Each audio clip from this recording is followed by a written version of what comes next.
When I was growing up in Delhi, my town was often under police lockdown. We couldn't leave our homes because of ethnic tensions. So at school, I'd ask my teachers, why is this happening? They'd say, because those people are bad.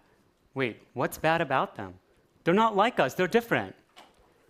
After moving to New York, I became those people. Apparently, I worshipped cows. Apparently, I was stupid, dirty, ugly. These definitions were accepted as fact before I even said a word, all based on the way I looked. So I decided to assimilate and become American as quickly as possible. I changed my accent, I changed the way I dressed. I even went by the name Andy. Yet all too often, just walking down the street or riding the subway, I'd hear, "Hey, Osama, go back to where you came from." Every time I heard that, my heart sank. I'd already changed everything I could possibly change about myself. For years, I just ignored it. I took comfort in the science.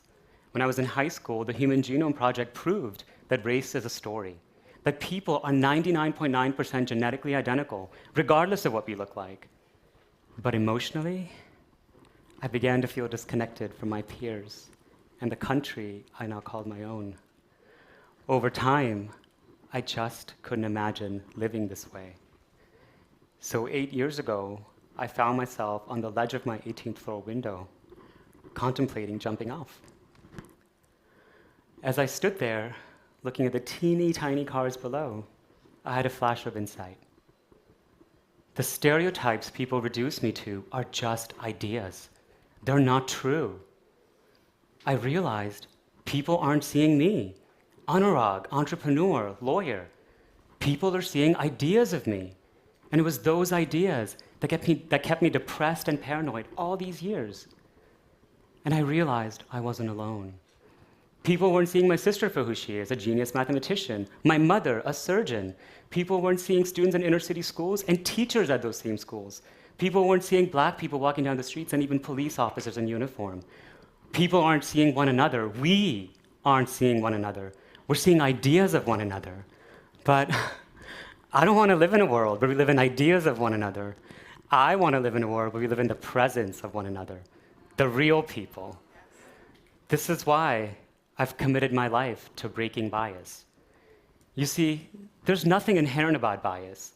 We weren't born to think light skin pretty, dark skin not pretty, rich people hardworking, poor people lazy. We learn to make these associations. Bias is learned. 63 years after Brown v. Board of Education, the seminal case that overturned segregation, we continue to live in a hyper-segregated nation. In fact, 2/3 of Americans would have to move for us to be fully integrated. 2/3. This means we don't really know one another. This means our beliefs about one another aren't based on firsthand contact, but on what we see and hear around us, through our families, our movies, our news media.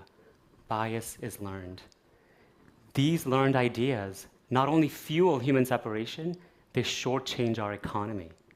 For example, banks make 30% fewer loans to creditworthy people of color, and when they do, they charge thousands more in fees and interest. Judges sentence black defendants 18 months longer than other defendants. Teachers suspend children of color at rates 5 times higher than other children. Not only that, we as a nation tip black servers 18% less, black taxi drivers 33% less for the same service. Even black people tip black people less. That's how insidious bias is. This adds up. Based on a 2013 study by the Kellogg Foundation, if people of color were compensated the same as non-people of color, they would collectively earn $1 trillion more. Now that's what I call income inequality. This $1 trillion would transform our economy, our nation, our future. Bias is holding our collective progress hostage. We don't have to live with this. Just as bias is learned, it can be unlearned. My colleagues and I have developed in-person and online training programs proven to measurably reduce bias. To date, I've trained over 4,000 leaders across corporations and courtrooms, universities and hospitals to break bias. Let me tell you about David. As a doctor, David noticed wild discrepancies in the care patients of color were receiving. Black patients were routinely receiving less pain medication. Diabetic Latino patients were much more likely to be recommended for amputations. After completing our training program, David and his team identified and reduced the biases driving these outcomes, resulting in fewer repeat visits, fewer misdiagnoses, thousands of dollars saved, and much better care for their patients and communities. Beyond that, David's hospital saw massive improvements in employee engagement and recruiting diverse talent. Breaking bias saves lives. Imagine if all our doctors, teachers, police officers, engineers, corporate executives went through a similar training. We would have a transformed world. After getting off the ledge that day, I never called myself Andy again. That's because I've already broken my own bias. I feel a sense of belonging in my name, Anurag, in my skin, in my experience. Now I'd like you to imagine with me what our companies, our communities, our politics would look like if each one of us felt a sense of belonging in our skin, in our surroundings. If we didn't live in ideas of one another, but in the presence of one another, the real people. We have the tools.